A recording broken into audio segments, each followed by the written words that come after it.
talaga from the start, puntahan na lang natin si Attorney Claire Mabsat. So, Mabsat, puntahan lang natin sa Attorney Claire. Naka-live siya ngayon regarding kay Garma. Attorney Claire. Ayun, nakita ko na ito kanino. Former President Duterte, Colonel Garma, sinabit na si Colonel Padilla sa pagpatay sa 3 Chinese drug lords.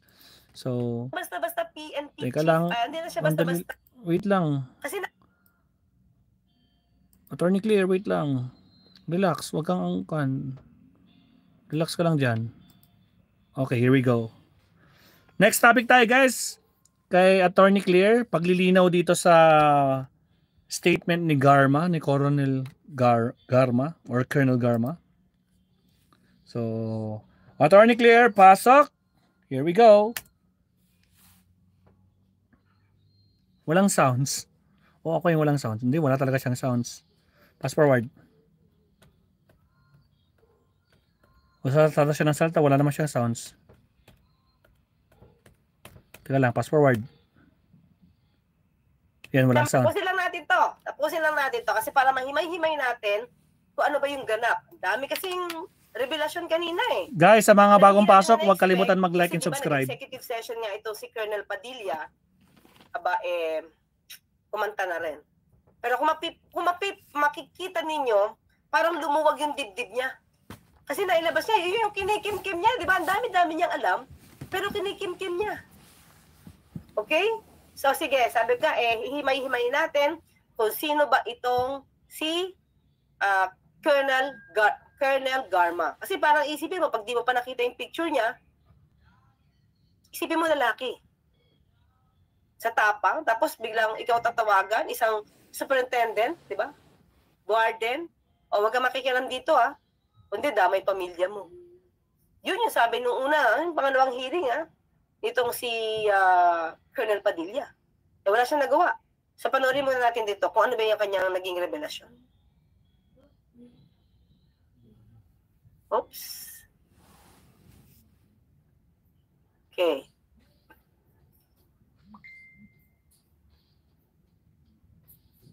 Tunog ang cellphone ko at ito ay sinagot ko. Ang tumawag sa akin ay, ayon sa boses, ay dating President Rodrigo Roa Duterte at sinabing congrats, Superintendent Padilla. Job well done, pero grabe yung ginawang pinugahan.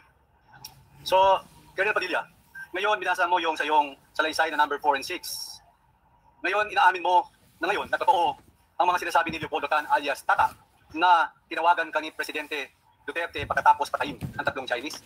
Colonel Padilla? Yes, Your Honor, as the voice I've heard over the phone. Okay. Mga ka-clear kasi diba, yung una, ang nagsalita lang dito, yung dalawang inmate na nadinig nila. So diba tayo yung unang discuss natin, ano proof nyo? Naka-speakerphone ba to para madinig na boses ito ni dating Pangulong Duterte? So yung link, putol pa siya, diba? Putol pa siya. So, kahit nadinig nila na si Pangulong Duterte nagsalita na good job. Diba? Good job. Tayo, syempre, as a lawyer, tayo na nag-iisip dito, teka lang, paano natin mako-connect? Totoo ba si Pangulong Duterte yung kausap nun? Wala ka namang ibang pruweba kundi salita. Yun. After mag-executive session ito nung nakaraan, mukhang na-convince na magsalita. At pinatotohanan niya. Yung sinabi nila Tan. Diba? Nila Tata. Tan. Diba? Yung dalawang inmate na siyang nagplano sa buhay ng 3. Magkakasama sila, di ba sila yung mag-i-execute Okay? Ng plano. Napatotohanan na si Pangulong Duterte nga yung tumawag dito kay Colonel Padilla. Okay? Tuloy natin. Inaamin mo din. Inaamin mo ang lahat na ito ang sinabi ni Jimmy Fortaleza last hearing na nakausap kayo ni Colonel Garma. Yes, Your Honor, Mr. Chair. Inaamin mo din na nakausap kayo ni Colonel Leonardo na sinabing papatayin nila ang 3 Chinese national. Yes, Your Honor, Mr. Chair. Ngayon, meron akong huling tanong sa'yo, Colonel Padilla. Pag nag-uusap po kayo ng dating Presidente Rodrigo Roa Duterte, through personal na telepono ba ang dating Presidente ang pinagtatawag nyo o may iba pang telepono na ginagamit nyo? Ano ang ginagamit nyong telepono? During that time, I have my cellphone, Your Honor, Mr. Chair, personal. So, sino ang hindi ba nakarehistro yung telepono sa iyong pagtawag nung nakaresita ng calls? Hindi po. Well, anyway, Mr. Chairman, yun lang po ang gusto kong malinawan. At least, last hearing kasi, tinatanong ko po ito, nag-interject po si Congressman Fernandez for the executive session. So ngayon po, malinaw na po sa ating taong bayan at sa ating mga kasama dito lahat at nanonood sa buong Pilipinas at sa buong mundo. Ito po ay narinig natin lahat. I rest my case, Mr. Chairman. Okay. So yun, di ba? Ibig sabihin, mga ka-clear, yung dating kwento ng mga inmates sa kanitong si Fortaleza, na-back up na. Di ba? May nagpatotoo na eh. So that's personal knowledge. Hindi na siya hearsay. Di ba? Kasi sinabi niya na, totoo nakausap niya. Pero syempre, ito, pag-isipan natin ito, mga ka-clear, di ba? Tingin ko dapat mapaliwanag to eh. Yung hearing, nung nakaraan, tinanong siya kung nagkita sila. Di ba? Sabi niya, hindi naman sila nakikita. Sila nakikita. Pero nakikita sila sa isang party or binyag yata yun, di ba? So tingin ko dapat, ma-establish din dito, paano siyang tinawagan? Kasi cellphone yung gamit niya, di ba? Paano siyang tinawagan? Paano nalaman ni Pangulong Duterte yung number niya? Okay? Sino nagbigay? Kasi tandaan natin, si Garma, tinawagan si Padilla sa pamamagitan ni Fortaleza. Tama ba? Oh, yung kaibigan na classmate, itong si Garma. So, paano nakuha yung cellphone number para diretsong tawagan? Ito si Padilla. Well, but still, sabi nga natin, may nagsasalita na totoong siya yung kanausap. So, magandang magsalita na dito si dating Pangulong Duterte. Kasi, kung pagbabasihan natin, yung kanyang advice dito kay PBBM, di ba? Tungkol sa pulburon, o lumabas ka na. Kasi hanggat hindi ka kumikibo, it means totoo o authenticated yung video. O paano yan? Kung gagayahin natin yung kanyang ideya, di ba, yung concept about truth, o di dapat lumabas din sila. At patunayan na hindi ito totoo. Eh tayo kumukuha na ng kanilang mga idea, no? Pero syempre malaking malaking revelasyon to. Kasi yung ibang mga kwento tungkol sa EJK, napagtutugma-tugma na.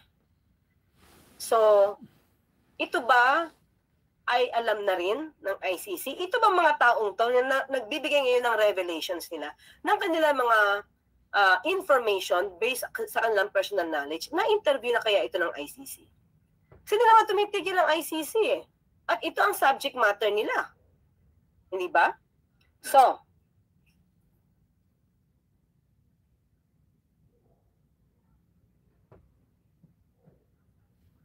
may tanong si Claire Elizabeth, the title is confusing and I'm having trouble understanding the wording. Alin? Doon sa title ko?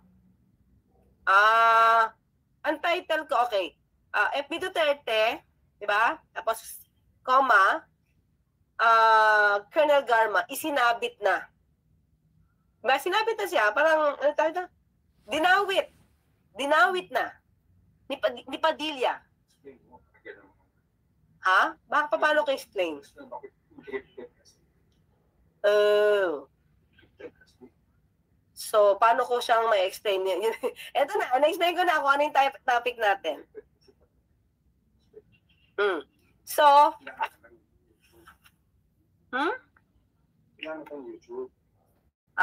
okay. Yung ganung word. Yung P, tapos asterisk, T. Hindi kasi ganito, may mga words kasi, mga ka-clear, na hindi acceptable sa YouTube. Oo. So, katulad nung RAPE. Yan. Nung unang-una ako, actually, explain ko na ng konti kung bakit. Nung unang-una ako nag-vlog, it's all about, kasi syempre batas naman to, di ba, mga child ABUSE. May nalagay ko yan. Tapos, after a while, makikita mo na suitability siya kasi hindi siya acceptable. So, yung mga ganyan, mga word na ganyan, nilalagay na ganyan kasi hindi siya acceptable minsan sa YouTube. Ayaw ng YouTube yung ganyang words. Okay, so, dito, binanggit niya na si Pangulong Duterte. Okay? Very clear. Pero, siguro hindi na tayo masyado mabibigla kung ganun ang mga revelation. Kasi umaamin naman dati si dating Pangulong Duterte na talagang siya pa yung nagbibigay ng order, K-I-L-L. Diba? Sagot ko kayo, basta K-I-L-L. Diba? I don't care about human rights. Basta gawin nyo yung trabaho nyo. So hindi na tayo doon maninibago. Pero syempre, ang aalamin natin, ang koneksyon itong si Colonel Garma, diba? Kay dating Pangulong Duterte. Okay? Ano daw yun? Hindi po sa Tagalog. Translation ng mga anak. Ni Elizabeth. Okay. Elizabeth. Translation for ang tanong. Kung paano niya itatranslate sa English. Parang dito eh. He was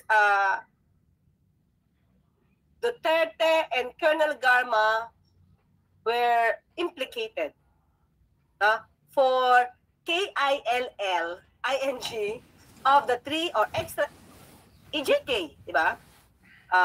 Liquidating the three Chinese drug lords. Yan, di ba? They were being implicated by Colonel Padilla. Ayan, okay na, Elizabeth? Okay. So now, so alamin natin, gaano ba katapang itong si Garma? Okay, kasi lumalabas talaga na malakas siya. Okay? Kasi ganito, okay noong 1996 to 1998, head na siya ng anti-vice unit, accomplishing records, apprehensions for illegal drugs. Okay, tingnan natin to. Si dating Pangulong Duterte, ayan. So, 1988 to 1992, mayor na siya. 1992 to 1995, mayor na rin siya. 1995 to 1998, mayor na siya. So, itong si Garma ay head na ng anti-vice unit doon sa lugar ni dating Pangulong Duterte. Tapos, noong 1999, okay, at 2004, under ito naman kay Mayor Benjamin de Guzman na close ally. Siguro bago nagkaroon ng hidwaan to si Mayor Duterte at si Benjamin de Guzman, close sila. Close ally nila. Actually, itong si Benjamin, isa ito sa pakita ko to sa inyo Isa to si Benjamin na sinasabi, wait po. Sana ba yung news na to? Ito. Yes, ayan Subtitle. Okay. Ex-Davao City Mayor says Duterte not behind DDS. Sino ang nag-ano sa kanya? Nag-clear sa kanya? Yan si former Benjamin de Guzman. Cleared Mayor Duterte. So, sanggang dikit sila. Ayan of the allegation. This is anong taon? 2009. 2009. So, meron ng issue about Davao Death Squad. Hindi ito pamumulitika lumalabas. Kasi parang lumabas lang siya actually nung papresidente na siya. Ako yun ang pagkakaalam ko. Parang lumabas ng word na to, papresidente siya. Pero may naaamoy na pala ang Commissioner on Human Rights, si Eta Rosales, si Senator Leila de Lima, about DDS. Okay? Pero kinilir siya nung mayor. Diba? Ayan, De Guzman told CHR, ito ba, Leila na pala, 2009. That he did not even use the death squad as political issue against Duterte in the 2000 and 2004 elections. And the former allies pala sila, parted and fought each other for the mayoralty. So before, syempre, nung panahon to nung 1999 to 2004, okay pa sila. Diba? So naglaban lang sila ulit 2004. Pero hindi nga daw niya ginamit na issue. So in other words, as early as 2009, may issue na about Davao Death Squad. Hindi siya bago, hindi siya pamumulitika. Okay? So balik tayo. So ayan So, 2001 to 2004, naging mayor siya ulit. At that time, ano na siyang posisyon? Nandun na rin siya sa CIDG na siya, Manila. Okay? And then, head na siya ng Women's Desk. 2004 to 2007 naman. Okay. 1999 to 2004, head na siya ng Women's Desk. 2004 to 2007, pabalik-balik na siya sa CIDG na siya sa Manila. Okay? So, yan ang lumalabas na kanyang posisyon. Hindi lang yan. Okay? Puro siya Davao. And 2011 to 2015, station commander siya. 2 lugar. Sa Sasa, Davao, at saka sa Santa Ana. Yung Santa Ana, yun yung marami daw. Napaka-busy ito kasi Chinatown yun. Okay? Imagine mo kung gaano katagal ang pinagsamahan nila ni dating Pangulong Duterte. So, hindi pwedeng sabihin niya na hindi sila close. Yun nga sabi kanina sa hearing, di ba? Maliban kay Senator Bato, ang isa sa mukhang mas malapit pa sa kanya as compared kay Senator Bato. Ito nga si Colonel Garma. Okay? So, ano nga ba ang nangyari? So, in other words, halika, puntahan natin to ha. Okay. Noong panahon na siya ay napunta sa Cebu, tingnan natin ha, anong problema sa nangyari sa Cebu. Okay. We're talking about Colonel Garma. Share ko lang. Okay. Yan, kita nyo? Ayan. This is Senate, press release. October 11, 2018. Minority Senator seeks Senate probe on Cebu killings. Diba? So, in other words, kaya hindi sila nagkakasundo. Tama yung kanina. Ito yung balita. According to Cebu Mayor Tomas Osmeña, the number of killings has started to rise after the Cebu City Police Director Rohina Garma and Police Regional Office 7 Director Debold Sinas have assumed their respective posts. Diba? So, in the 3 phases of OTBT operations initiated by Regional Office, Police Regional Office 7, syempre sa pamumuno ni Sinas, a total of 19 suspected drug personalities have already died. Diba? So yun. Yung pinupuntahan nito, ito si Garma, maraming namamatay. Pero syempre sinasabi niya, operations lang yun, di ba? Pero bakit pag nandoon ka, katulad na nangyari kay Nas Pinido, pag nandoon din siya, may namamatay. Di ba? Oh. So, ito yung iniisip ko mga ka-clear. Okay? Hindi ka bibigyan ng ganyang pwesto. Hindi ka pagtitiwalaan ng ganyan kung hindi kayo pare-pareho ng likaw ng bituka. Lalim ba yun? Hindi sabihin ko, hindi kayo pare-pareho nagkakasundo. Di ba? Kung hindi kayo pare-pareho nagkakasundo sa iisang goal, hindi kayo magkakasundo talaga. Mawawala ka dun sa eksena. Pero nagtagal ka eh. Kababae mong tao, nagtagal ka. At yun pa, ang parang forte. Diba? K-I-L-L. Parang manok lang eh. Parang manok lang yung kinikitilan, diba? Oh, so, ito pa. Tingnan natin mga news sa kanya. Tayo, kasi wala tayong kaalam-alam kung sino si Garma. Hindi siya nababanggit ng panahon na Pangulo dati si Duterte. Bakit? Sa probinsya kasi siya na-assign. Diba? Unlike kay Senator Bato, diba? At the time ng PNP chief siya, parang siyang artista, diba? Parang siyang rock star. Meron pa siyang sariling anong tawag doon? Mascot. Diba? Si Senator Bato, at the time ng PNP chief siya, diba ginawa pa siya ng pelikula? Tama ba? Ni Robin Padilla? Oh. So, ibig sabihin, Meron pa pala mas malapit. Diba? Meron pa pala mas malapit. Hindi natin alam. At ito yung trabaho. Diba? So, tingnan natin to. Okay? I-share ko rin itong balita na to. Share natin. Kasi para makita natin kung ano siya. Okay, share. Ito. Ang title. 2 inmates tag Rody Duterte in killing of 3 drug lords. Ito pa. Ito na para yun. Ito yung latest, di ba? Ayan.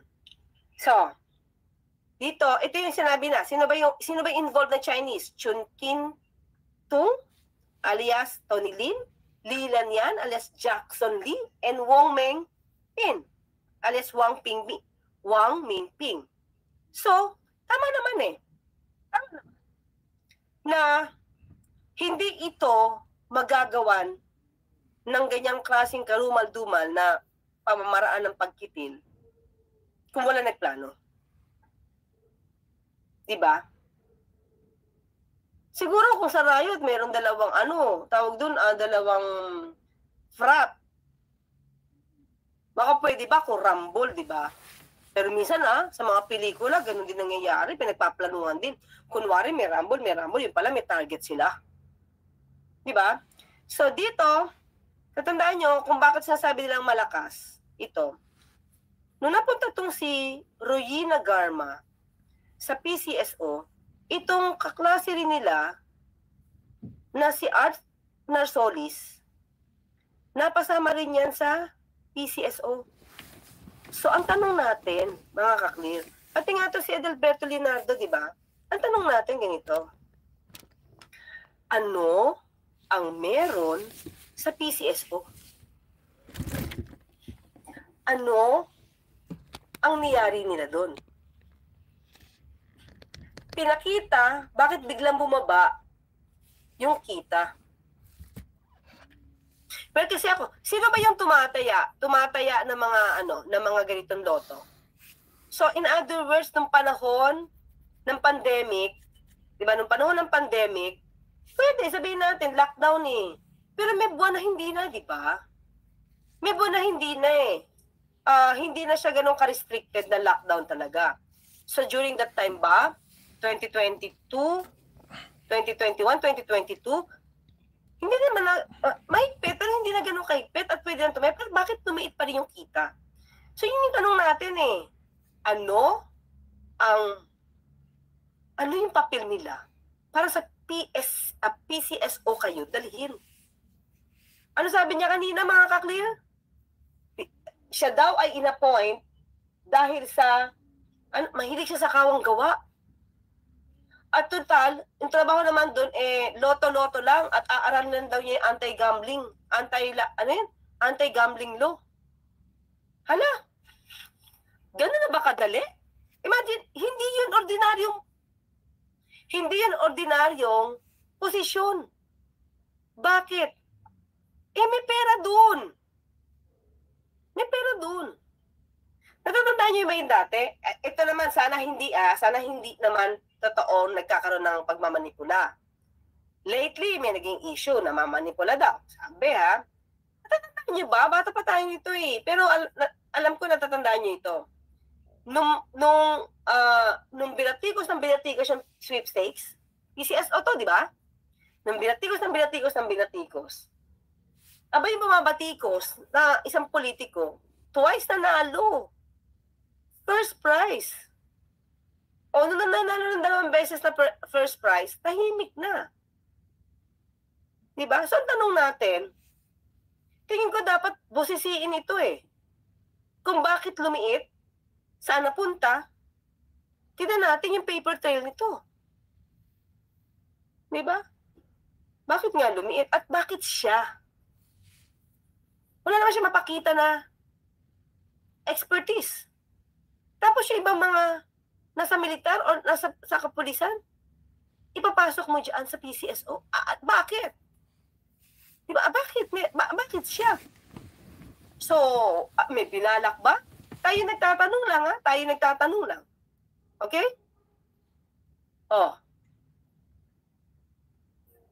Okay, ito pa. Dahil sa ginagawa nila mga kaklira, yung ginagawa nila ng mga KILL, nabibigyan pa sila ng award. So, sige. Buksan natin to, ha? Ito ang kanyang for a while. Okay. Ito. Okay, sige, tingnan natin. Oh, kita niyo ba? Ayan, oh. Anong year to? This is 2020. Cops involved in bloody drug war among 83rd Charter Day awardees. Talaga sila ay binigyan pa ng award. Ayan, oh. Oh, 3 police officials known for the bloody anti-drug campaign were given special awards for their contribution to Cebu City's anti-illegal drug campaign. Sino-sino? Mayor Edgardo Labella gave Mayor's Special Award to Major General De Bolsinas, former Police Regional Police Officer 7. Siya yun. Retired Colonel Ruina Garma, former Cebu City Police Officer, Director. Diba? Hindi lang siya basta-basta PNP Chief, hindi lang siya basta-basta Police Chief. Hindi lang siya basta Chief sa police station or whatever. Siya ay director. Ang taas ng position niya. So, ganun siya pinagtitiwalaan. Kahit nga ayaw ng mayor sa kanya. Wala naman magagawa si mayor. Okay, so tignan natin, ha? Meron kasi ditong meron ditong paano sila nag-away, eh. Okay, tignan natin to, ha? Oh, ayan, tingnan mo, sabi ito, latest. Tapos na ang Quad Committee hearing, umiiyak si Colonel Garma na contempt. At sabi niya, need daw siya ng anak niya. Yun naman pala eh. Need ka pala ng anak mo. Paano yung ibang nawala at kinuha na ni Lord dahil sa inyo? Nakitilang buhay. Di ba, buti nga ikaw buhay pa eh. Yung iba patay na eh. Di ba? May pamilya din yun eh. Umiyak din yung pamilya noon. Tapos ngayon, maaawa sa'yo. Diba? Pero hindi ko naman siya ginajudge, ha? Pero i-prove niya, diba? Kasi siya yung tinuturo eh.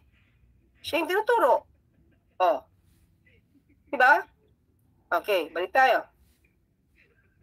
So, ibig sabihin,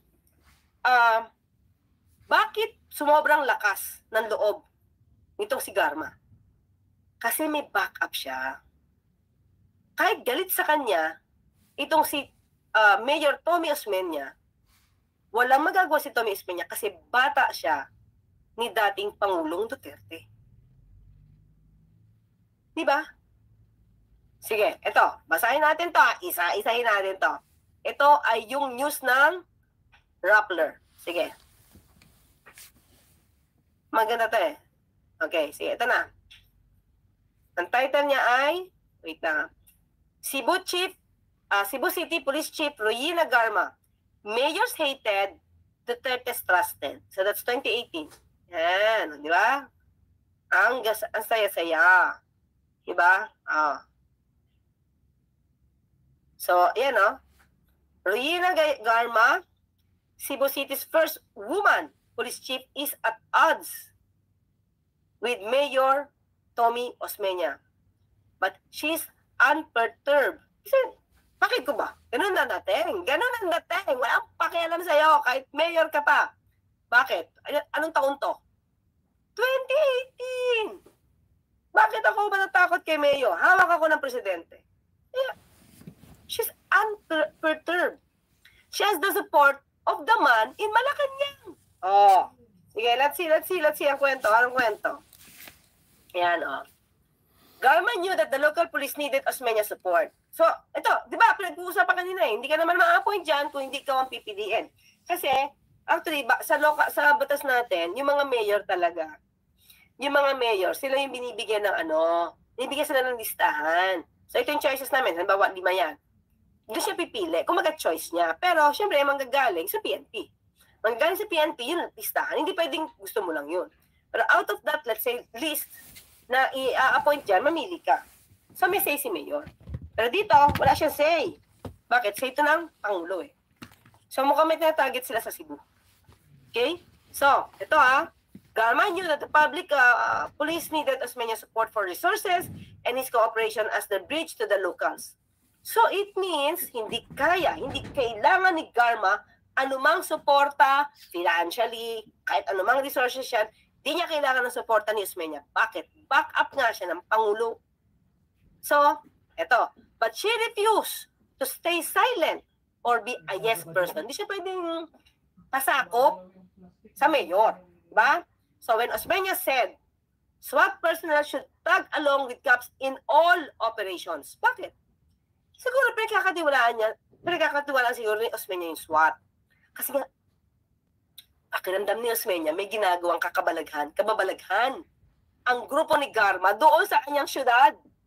Kasi dumami na nga yung KILL nila eh, di ba? So, gusto pasama ng SWAT. SWAT personnel. Kasi, di ba, paano ba diniscribe ni Garma ang mga SWAT? Di ba? Elite yan eh. Parang elite force nila yan. So, kaya gusto siguro pasama ni Osmeña para malaman or mapigil sila sa grupo ni Garma sa ginagawang kababalagan. Kasi yun yung dating kung bakit galit si Mayor Osmeña. Pero anong ginawa ni Garma? Garma blocked it, saying it was not allowed. When Osmeña said Cebu City had turned into a criminal city, Garma insisted Cebu remained peaceful and only criminals should be afraid. Oh, diba? Ganun siya katapang mag-reason out. So when Osmeña said he was receiving death threats, likely from cops, Garma, ano sabi niya? Prove it. Diba? So Garma is not out to please the mayor because she has the favor of the president. See? Okay? Oh. Paano naman? Ano nangyari? Ito yung sinasabi niyang skandal. Hindi ko na babanggitin in 2005, Garma was in the middle of SEX scandal that rocked Davao City. Itong kwento mga ka-clear. Okay. Chief Inspector Roland Vilela, the head of the city Davao, head of city's police anti-vice unit, had been accused of raping a minor SEX worker.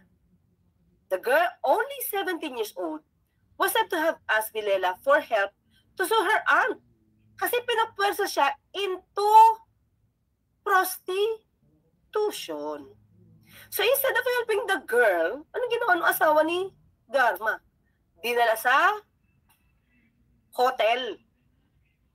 At doon niya inject twice.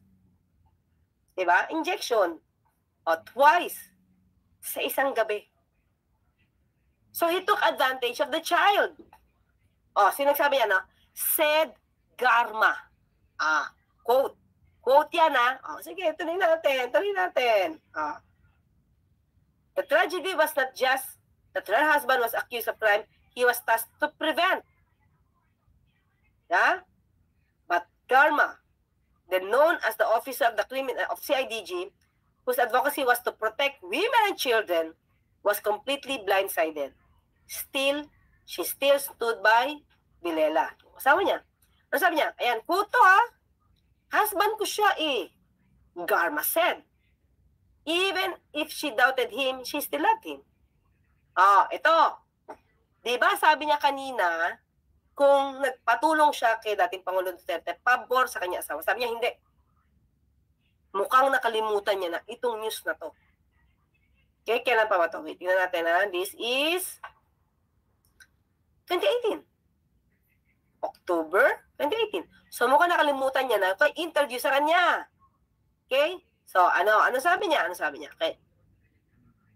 It was neither a good place nor time to be accused as kalawag, di ba?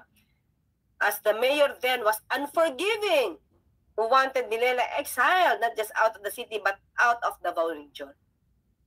Garma knocked at the door of the mayor's office and nakahangyo. Pleaded, nakiusap. Quote ito, ha? Ano mo ka nakalimutan niya talaga kanina? Tingin ko, dapat isa ito sa reason kung para masabi nagsisinungaling siya, di ba? I went to the mayor, I cried to the mayor, I was like a child. Garma recalled, asking the mayor. Tingin ko, party ito nung nalito marriage niya.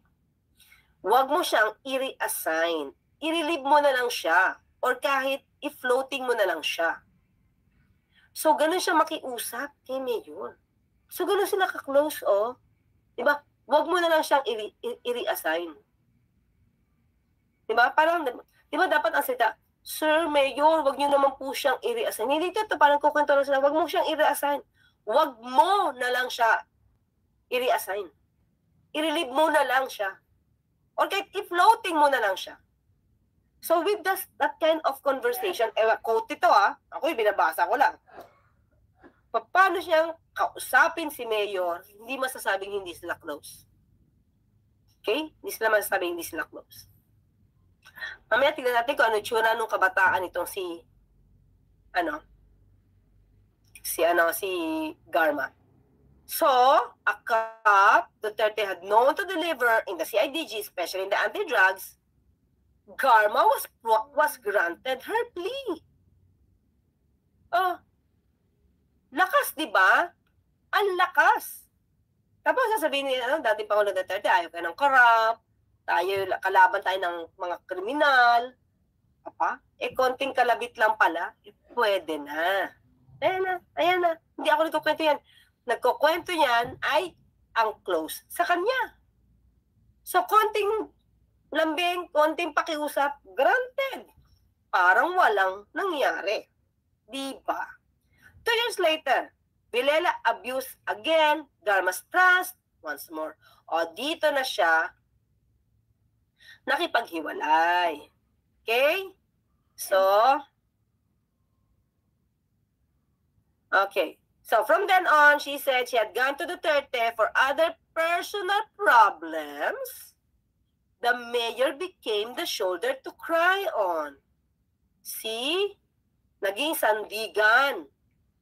Tingnan, naging sandigan siya. Tingnan natin yung tsura nga nito si Garma. Okay, Royina Garma. Hanapin natin bakit ba magiliw sa kanya si Pangulo Duterte. Tingnan natin yung images niya. Okay? Okay, tignan natin bago tayo magtuloy ng kwento. Okay, share tayo ng picture. Nasaan na yun? Wait lang Eto. Diba? Kagandahan naman siya, diba? Diba? Ito. Maganda siya dyan.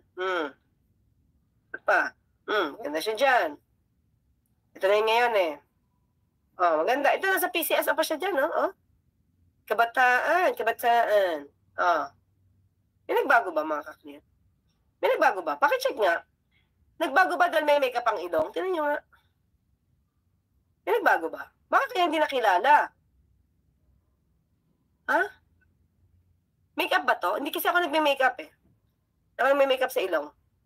May nagbago ba mga clear? May nagbago ba? Hindi ba talaga makikilala? Nagbago ba yung mata? Okay? Nagbago ba yung ilong? Bago ba? Alam nyo kasi, mga kaklir, pag nagpapatangos ng ilong, yung mata, parang dito naiiba yan, So, kaya titignan ko kung may pagbabago ba, o make-up lang. Anyway, yun lang, gusto ko malaman. Tingnan ko ang mga sagot ng mga kaklir ko dito. Tingin mo, Elvira Flores? Nasaan ba si Elvira Flores? Feel mo? Kasi minsan maganda ano lang dito, Highlights. Diba? Ito si Silent Thinker. Diba? So, Kaya nga maganda siya, kaya lang hindi ko alam kung anong nabago, kung may nabago ba sa mata, sa ilong. Parang medyo bago ngayon eh, parang, o baka sa makeup. Oy, thank you naman. Thank you naman, Mirna Rojas. Ako ba yung attorney dyan? Thank you. So, may mahiwagang haplo, si Garma. Hairstyle lang na bago, talaga. Ano bago po ng kilay? Amoy gluta. Bakit pumuti ba? Mukhang makeup lang. Kasi napapatango si ilong, di ba? Okay. Ito. Nasagutin lang natin to, Ito, si SPO4 na sinasabi dito, makaklear, yung nakasama niya. Yung nakasama niyang si Art. Ano pangalan niya? Si Art Nicola. Wait. Ano pangalan nun? Nicolas? Umamin siya. May relasyon siya doon at may asawa yun. Diba? Si Art, basta si Art, nakasama niya sa ano?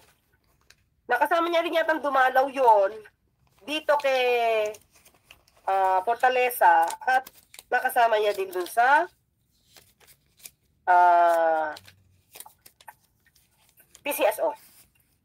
Okay? So, pangalan niya, nakita ko na dito Art something. Wait lang to. Wait. So, umamin siya na meron silang relasyon. Pero, ano ba yon? Dapat bang itanong yun? Isip ko lang dapat bang itanong yung kanyang relationship with that guy? Importante ba siya? In a way, yes. Kasi di ba sabi ko pagka mga personal na affair sana, hindi na sana ma-take up. Pero kung kasabot nila ito sa mga killings, hindi pwedeng hindi mapag-usapan yung relationship nila. Bakit? Kasi kung may relationship sila at ganoon talaga sila, may trust sila sa isa't isa, pwede magkasama. Pwede magtakipan. So, ang tanong ko, kailan sila nag-start magkaroon ng relationship? Diba? Ganyan, pinakita ko lang sa inyo. Balik tayo sa news. Balik tayo doon sa binabasa natin. Okay? Nasaan ka na? Wait lang po. Okay. Saan natin? Aralin natin siya. Okay.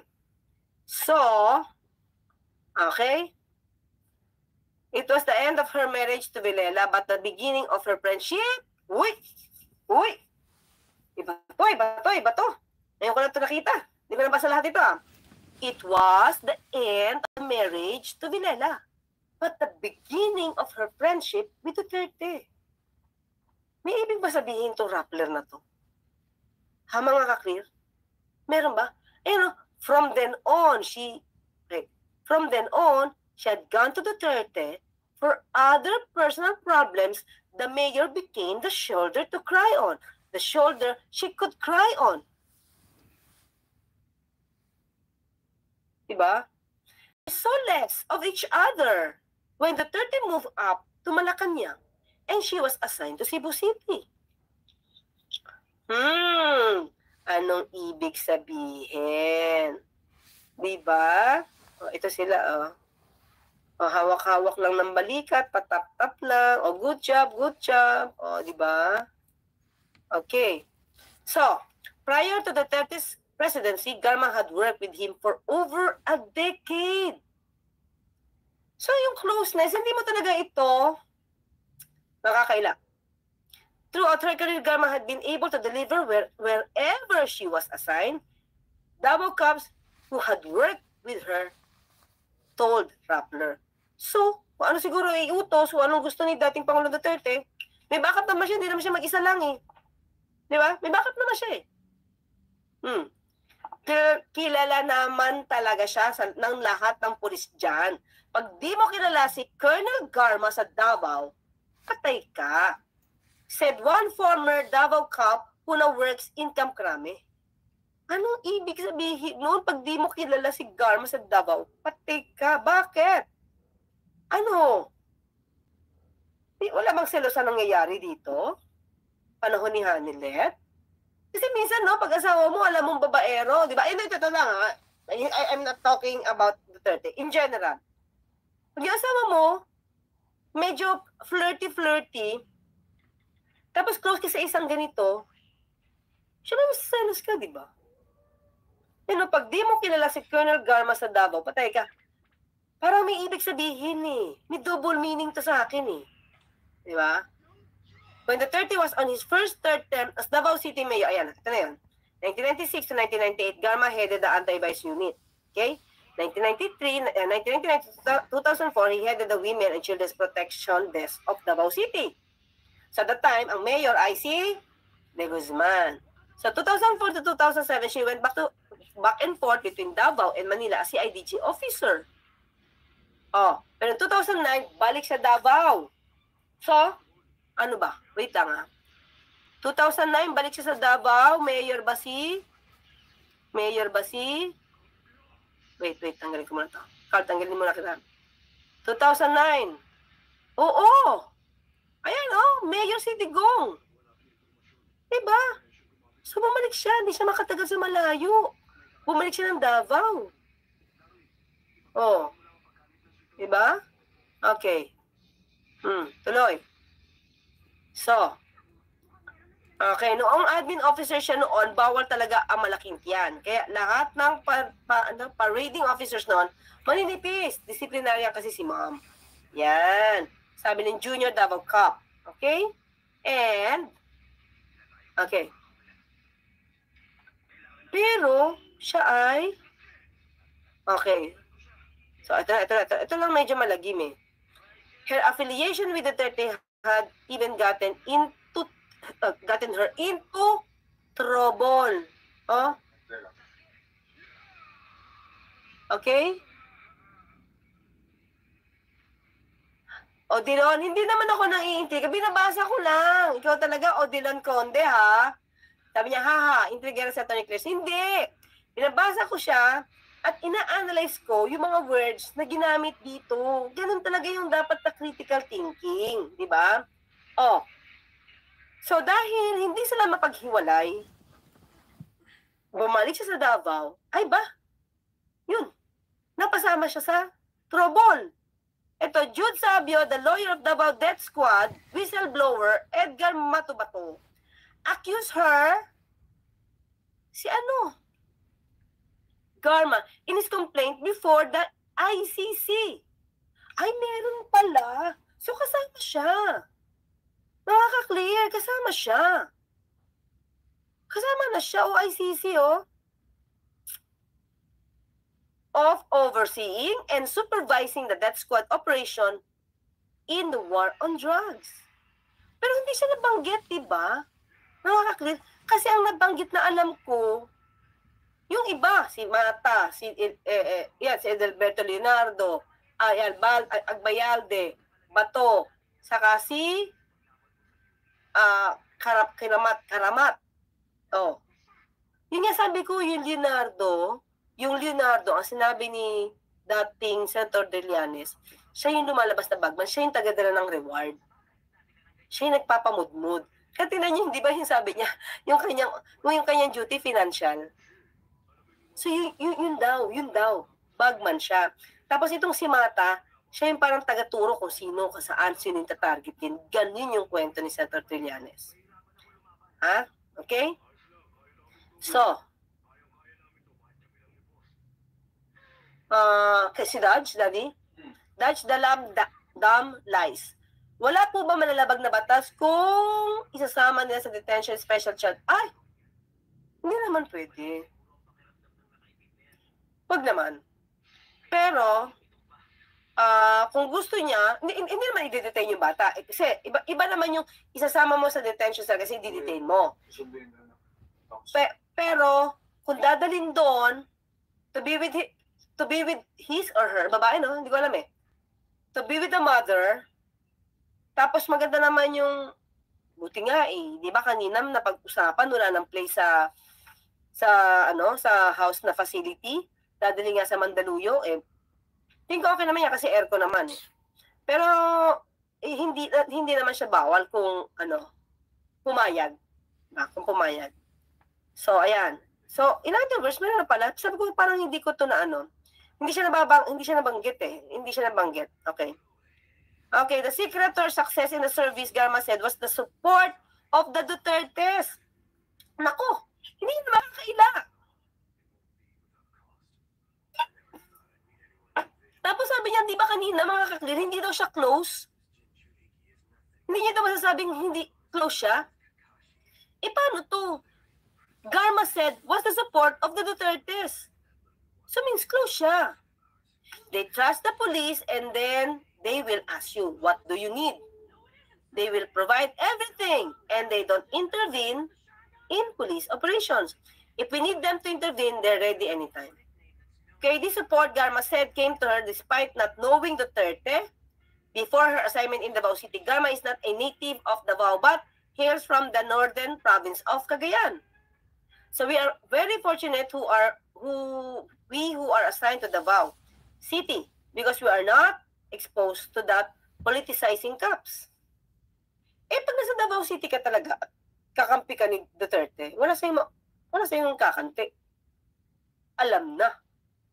Ay, ang dami nga namatay. Habang nandyan ka. Paano pa? Kikibo pa ba? Of course, hindi na, di ba? Ano wala mamumuliti ka sa'yo? Everybody will be smiling at you. Diba? So our career grew to a very professional level and we were given the opportunity to bloom on our own. Tingin ko nakalimutan talaga ni Garma to. Ito mga sinasabi niya dito. Okay?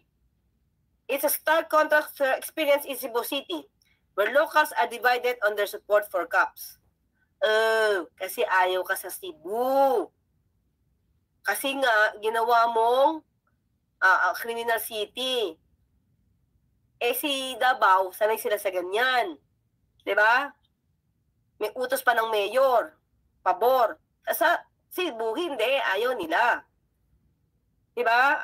Kung korte, wag EJK. She's not on speaking terms with her mayor, Tommy Osmeña, who has repeatedly accused the police force she leads as being behind the killings. So, may issue na pala. So, hindi na pwedeng sabihin ni VP Sara na pinupolitika siya about these issues dahil matagal na pala ito. Hindi lang tayo naniwala sa mga sinasabi ni dating Pangulong ni Senator Trillanes saka iba mga kasamahan niya. Diba? Asked why she thinks Osmeña has been hostile to her, she said, I'm not his choice. Oh. Diba? So, yun. Okay? Okay. Balik na tayo. Okay. Sabi ni Mario Nanale, kukunin daw yung bata kasi dahilan ni Garma, di pwede mahiwalay sa kanya kasi magpapakamatay daw yun. Eh di kunin. Hindi na kanya masasabing child abuse. Bakit? Eh, kinuha niya eh. With, consent. Diba? With consent. Okay? Oh. Lekon, pumayag sila na kasama yung anak niya. Pinapapatch ni Kongdan at sa Sergeant Atams. Okay lang. Kasi ano naman eh, unang-una, di ba, hindi naman tawag ito, hindi naman toxic sa loob. Delikado ko sa Mandaluyong, di ba? Kung correctional talaga. Nelson, special child daw yung bata at may tendency daw na sinasaktan ng sarili kaya pinayagan isama yung bata. Okay lang, isama niya, di ba? Pero hindi ka pwedeng maging dahilan mo yan para hindi mapagbayaran yung ginagawa mo. Okay? So, ayan, mga ka-clear. So, with this revelation, sabi ko nga kanina nung tayo magkakasama, nung kinoconnect the dots natin lahat, lumalabas na eh. Di ba? Lumalabas na. So, the way I see it, mga ka-clear,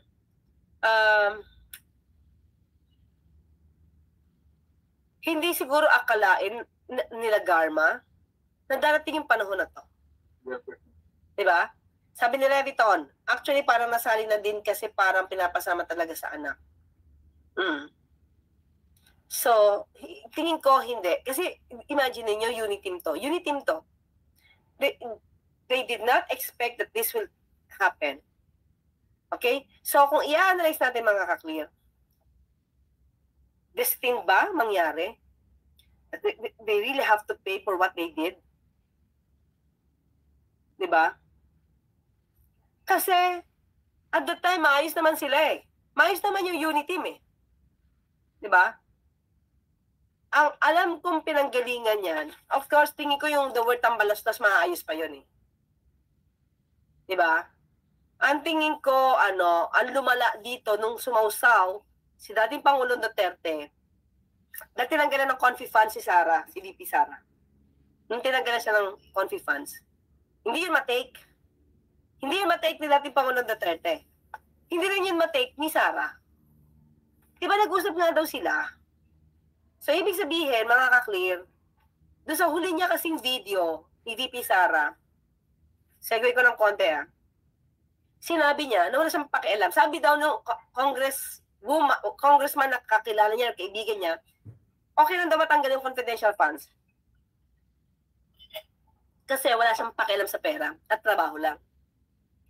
Pinakita ko to sa inyo kagabi. Di ba? Paano magiging trabaho lang kung ang dami niyong ngak-ngak after? Di ba? Nagsalita si VP Sara na ang hindi sumuporta sa confidential funds ba yun ay kalaban ng bayan. May ganun eh. Di ba? Kung ayaw mo, okay lang siya magtrabaho ng walang ganon, wala nang ganon salita, wala nang patutsada. Okay? Si VP Sara kasi sanay sa patutsada. Hindi ba nararamdaman? Ang dami niya binibitawang salita. Tapos feeling ko naman, ang hirap namang i-justify. So dapat pag nag-iwan ka ng salita, i-justify mo. Di ba? Doon yung nagsimula. Kasi sumausaw si dating Pangulong Duterte. Tinawag niyang rotten institution ang House. Kaya ito, siguro talagang nagawan talaga ng dahilan para itong mga bagay ito mabunyag. Diba? Kasi, imagine may ilang nagsasalita. Yung 2 inmates. Diba? Totoo namang may nangyari doon sa totoong Chinese. Totoong sila naman yung sumaksa. Diba? Ngayon, ang kailangan nila maback-upan to, o binaback-upan ni Fortaleza, na ang kaibigan niya, ito si Garma. Si Garma, napaamin, dumalaw kay Fortaleza. Kailan dumalaw? July. Diba? July sabi niya. Kailan nangyari yung malagim na insidente? August. So yung friendship ni Fortaleza sa kanitong si Garma na-divulge, na-discover, na-amin. So yung dat, di ba? Okay, ang dat dati, yung start tayo doon sa kilatan, sa 2 inmate. Yung kwento nila, kwento lang eh. Ayon sa kanilang alam, kwento lang siya. Pero walang papel, walang ebidensya, walang back up. So ang dating, naniniwalaan ko ba to? Yun eh. Di ba? Tumatanggi pa dati si Colonel Padilla. Masyang alam, di totoo, gulat siya. Pero lahat ng kwento habang tumatagal, hindi nagiging makatotohanan. Di ba? At sa umpisa pa lang na kwento, sabi ito yung pangalang Garma. Di ba? Nasabi ko nga, kung iisipin natin, salitang Garma lang, hindi natin alam, babae pala. Babae pala. So after that, paano na-connect? Sinabi ngayon ni Padilla, kakilala niya si Fortaleza. Totoo naman, nanduduni. Di ba? So hindi madidinay. Si Fortaleza, kaibigan si Garma. Si Garma tumawag, may number siya. Hindi si Fortaleza yung tumawag. Pagkagarma, gamit yung cellphone ni Fortaleza, bigay kay Warden, Padilla. Ngayon, ito, inoohan na to ni Padilla kanina sa hearing. Di ba?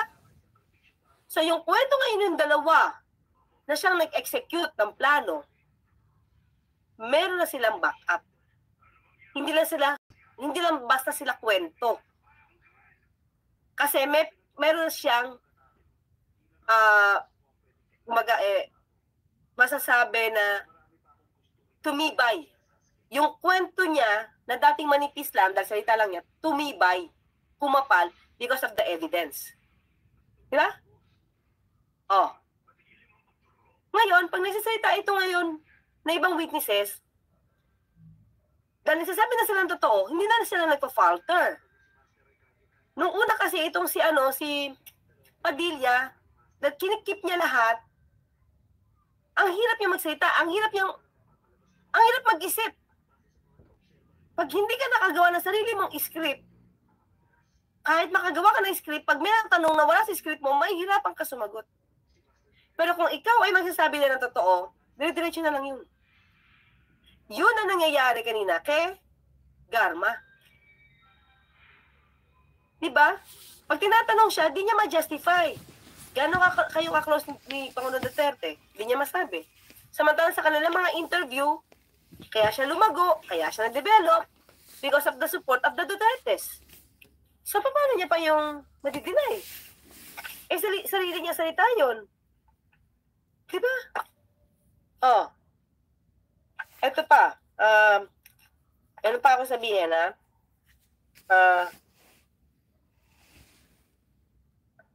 Okay, dito kasi, sabi niya, di ba, idadagdag ko lang to. Siya kasi nagkukwento ito. Bakit siya nagkwento sa Rappler? Okay? Ito, bakit siya may news na yun? Ito lang. Wala nga. Hindi makita. Ayan. Bakit siya nagkwento sa Rappler? Kaya siya nag-all out dito sa Rappler. Habang siya ay ini-interview ni Rambo Talabong, October 11, 2018. Kasi ang gusto niya sirain dito, si Mayor Tommy Osmeña. Gina-justify niya yung trabaho niya, gina-justify niya na ang Cebu ay clean, peaceful, at yun ay ginagawa niya dahil may basbas ni dating Pangulong Duterte. Yun yung ibig niya sabihin niya. Hindi niya naisip na in the future magagamit ang mga salitang ito laban sa kanya. Diba? Very clear naman kanina eh. Hindi daw siya lumapit kay dating Pangulong Duterte. So nakalimutan niya tong interview na to. Na naglulumuhod siya para sa kanyang asawa. Oh, that's lying. So paano pa natin paniniwalaan to kung nandito sa news at quoted siya? Paano natin siya paniniwalaan sa mga sinasabi niya? Diba? Yun lang yun. Diba? So ayan, at least, medyo kahit pa paano nakita natin kung sino si Garma. Colonel Garma. Okay, thank you so much kay Antonia Villa Senior. Salamat po, sir. And, okay. Yung iba mababasa ko nandito kasi sabi niya, si Nene Ibanez, parang may kasabot din si Padilla, Ma'am Claire. Oo, meron. Si Fortaleza. Wala, kasi utos Kasi binantaan siya ni Garma, sabi niya, kwento ni Padilla. Pagkakausap niya sa phone, binantaan siya. Sabi niya, ex-Davao Prison Chief, Duterte Cop, threatened me not to intervene in drug lord healing. Sinasabit yung pamilya niya, pagka siya nakialam, doon sa kanilang plano, yung pamilya niya ang bebeltahan. Ang hirap nun, talaga. Ha? Ito, sabi kwento niya. Chief Garma told me, we have personnel there who will work on the operation. And you should not question it. Hindi mo dapat tanongin. May mag-o-operate dyan. Huwag kang tatanong-tanong. Ganon katapang ang dating ni Garma. Bakit? Back up nga Diba? Ganon din siya makipag-usap kay Cebu City Mayor. Prove it. Diba? Hindi niya ako choice. I don't care. Parang I don't care. Bakit? Back up nga siya ng Pangulo.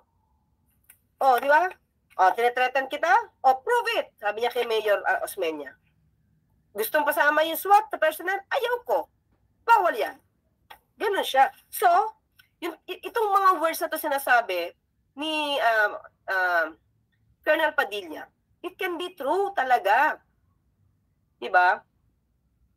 Okay, ito. Do not interfere or your family might be in danger. She added that you should cooperate or we will go there after you. Ganun siya manakot. Oh.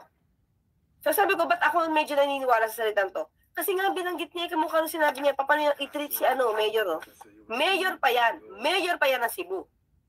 Ito, although mataas ang posisyon ni Colonel Padilla, warden, mas mataas pa rin yung Cebu. Mayor, Cebu City Mayor. Pero ganun niya itrato. So with more reason, ganito rin kaya niya itrato si Padilla. Diba? So ano magagawa ni dito ni Padilla? Wala, mag-resign. Diba? Mag-resign. Oh. Oh, yun. Yun yung nangyari. So, sana, sana may mahugot pa. Diba? Tandaan natin, binanggit niya kanina. Saan siya kukuha ng pera kung pulis? Gaano kalaki ang sweldo mo? Kasi 2024 mga ka-clear, 6 times siya nagbiyahe abroad. Tapos 2023, 13 times siya nag-abroad. Travel. Oh, ano yan? Saan kinuha? SALN. SALN is waving. Diba? SALN, pakita ka. O baka naman mag-motion to quash din to para si Attorney Harry Roque. SALN, sasabihin, right to privacy. SALN yun. Okay? SALN. Okay. Saltik ko rin mo. Ano sabi ni Bicolanong Sibok? Tama? Bicolanong Sibok Farm. Gumanda lalo si Colonel Garma, of course. Okay. Libra, daan balance. Yung umakyat nga sa stage, halika ni Digong, yan pa, tauhan niya, alam na. Uy, Libra ha. Wala ako sinasabi ha. Okay. Sabi ni Marikit, she got nose job. Mahal din yun Kung hindi makeup lang Rhinoplasty, sabi ni Charlotte Stone. She looks much better now than she was before, Attorney Claire. Siguro kasi baka may makeup lang kasi. Okay. Claire Elizabeth, I noticed that the former president places people loyal to him in positions in the Philippines that they cannot control or who are not his political allies. Perhaps this is to influence people. Yes. Ganun talaga. Saka kung meron silang balak, di ba? May balak sila, ilalagay niya doon sa posisyon na kung may plano sila. Okay? Sabi ni Percival, mas maganda po siya ngayon. Siguro po, official din ata. Okay. Kaya baka nga hindi nakilala ni nitong si Colonel Padilla. Ayan, Okay? Kunto ng ilong lang yan po. O makeup daw naman, sabi ni Bunring, Godzilla. Okay, Spekski, Kolokski. Magkalapit lang kami ng bahay niyan sa Solano Attorney. Likas na matangos ang ilong. Oh, matangos daw pala yung ilong. Spekski. Bakit Bakit close siya? Ano may alam ka dyan? Ba't close siya kay dating Pangulo? Enchong David. Oh, ito sabi ni Spekski alam niya na pala, matangos lang talaga ilong. Siguro pangit lang yung picture. Pangit lang yung pagkakakuha. Angle. Thank you naman, Enchong. Ako talaga to. Nagpa-botox. Hindi pa naman siguro. Okay? Oops. Okay. Kasi tingin ko, dapat i-approve niya itong 13 times. 2023, isang taon, 13 times nag-abroad. Gastos nun, Okay. So, okay. Puro tayo makeup.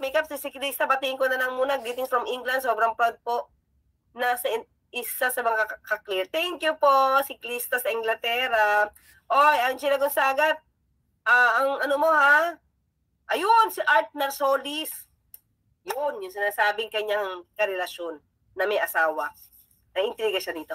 Angela Gonzaga, good luck. Ipag-pray po natin ang anak na Angela Gonzaga. Kasalukuyan po ito nagbabar exam. Okay? So, thank you very much sa ating mga live. Sumabot pa tayo ng 6,000 plus kanina. And sa inyo po lahat. At thank you. Grabe naman yan, Attorney Claire. 6,000 plus. Maraming salamat sa inyong support. Sana all. Thank you po sa aking mga mods. Okay? Addictus Rex, Maylene. Alright. Salamat, Attorney Claire. Grabe naman yung 16,000 viewers mo, Attorney Claire, no? Talagang tumitindi ang suporta kay Attorney Claire. So, pasalamat tayo. So far, nilabas na natin yung ating tally mabsa. Harry Roque, agree ka bang makontempt si Harry Roque? Oo naman, 88% at hindi 11% out of 270 votes. Sa mga di pa nagla-like and subscribe dyan guys, mga baka naman. No? So, may gusto pa akong stand topic guys, no? Pero medyo late na. Bukas na natin pag-usapan. So, yung tungkol kay Ping Lacson. Pero bukas na lang. Medyo alam ko pagod na rin kayo, no? Pero grabe tong hearing, guys. 11 hours 37. Almost 12. Almost 12 hours. So, grabe talaga. Pero anyway, mas grabe rin tong mga nalaman natin kay Colonel Garma.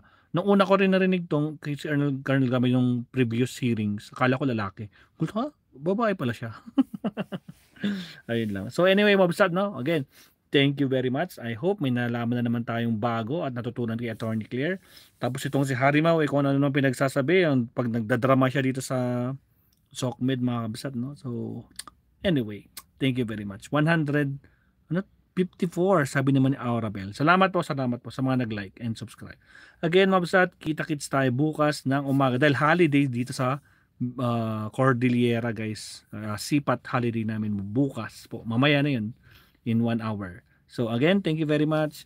Hanggang sa muli, rest muna tayo at magsubaybay tayo muna sa mga ibang kasama nating vloggers. Salamat po mga. Thank you, bye-bye. Maestro Paul is signing off. Babush!